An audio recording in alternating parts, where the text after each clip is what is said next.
Don't you even care? Don't you even care? That's a question that is rattling in my mind this morning.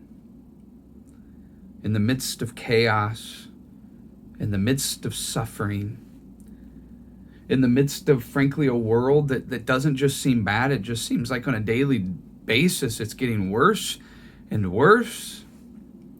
And it's hard not to cry out to a God that promises to be all sovereign, that promises to be all knowing, that promises to be present, and ask the question, don't you even care? Because if you cared, wouldn't we see some sort of movement? Wouldn't we see some sort of response? Wouldn't we see you expressing some level of care and concern? Because in the midst of the brokenness, in the midst of the storm, in the midst of the chaos, what would be all the more broken, all the more terrifying, is if you served a God that says he cares and he simply doesn't. I don't know about you, but in my own life, that's not a question that I've asked God, it's a question that I've asked others. I remember when my wife and I were going through a miscarriage, and it was frustrating to me because Christians that are constantly on social media, constantly at the voting booths, constantly saying and proclaiming that they are pro-life, didn't even seem like that they cared much that my wife and I had lost a child. To which I looked at them and I would say, listen, you're either pro-life all the way or you're not. And with a miscarriage, either I lost a baby or I didn't.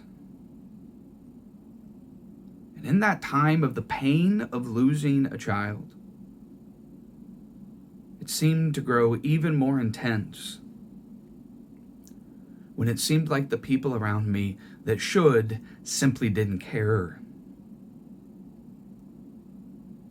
In the world we're living in, and I'm not even talking about necessarily the individual pain and struggles that you yourself are going through right now, but just flip on the TV and look at the world and the chaos that surrounds us. And on this moment, in this morning, in my time with the Lord, I found myself asking the question, don't you even care? What was interesting is that's the exact same question that the disciples ask of Jesus in Mark chapter 4, verses 35 through 41. Verse 35, that day when evening came, Jesus said to his disciples, let's go over to the other side. Leaving the crowd behind, they took him along just as he was in the boat. There were also other boats with him because the crowds just couldn't stay away. And then it says in verse 37, a furious squall came up, and the waves broke over the boat so that it was nearly swamped.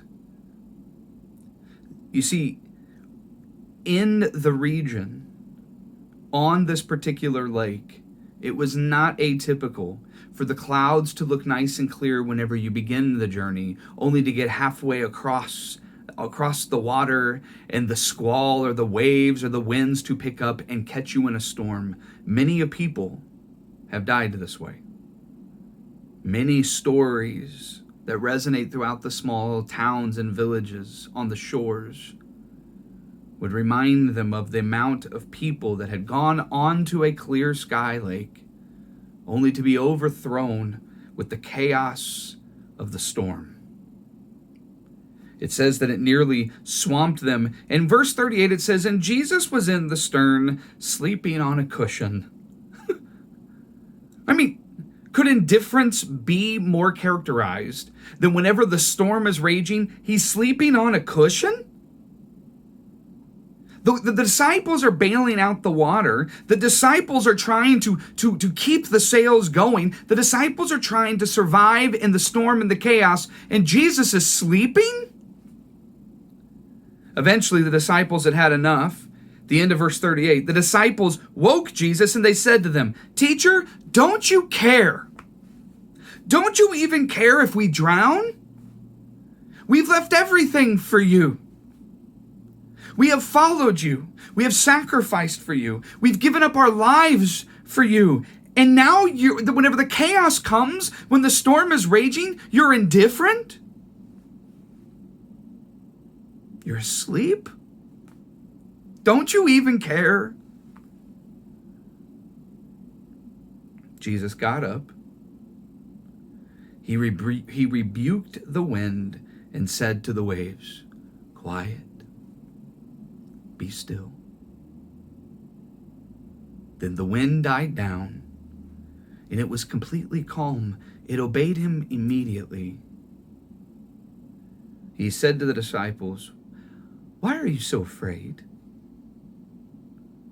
Do you still have no faith?" Verse 41, they were terrified and asked each other, "Who is this, that even the wind and the waves obey him?" One of the things that resonates in my heart as I read this passage is that in the midst of the storm, in the midst of the chaos, it is so easy to look at God's disposition and think he is indifferent, when in reality, God is not indifferent. He's just in control. You see, you look at God in the midst of the chaos, and no, he is not ignoring the storm. No, he is not ignoring your cries. No, he is not ignoring your concerns. He's just not panicked. He's just not worried. He's just in control. You see, in the storms of our lives, whether we're talking leaders or God himself, what we do not need is for someone that we rely on to be panicking. And we don't want someone that is indifferent. We want someone like Jesus, that in the midst of the storm, he is calm because he knows with the word he will calm the storm. His only concern, his only care, is whether or not our faith in him will match the intensity of the storm we are in. This week, I want you to change your perspective from staring at the storm to cuddling up next to the sleeping Savior, who is not indifferent to our concerns, but who is simply in control.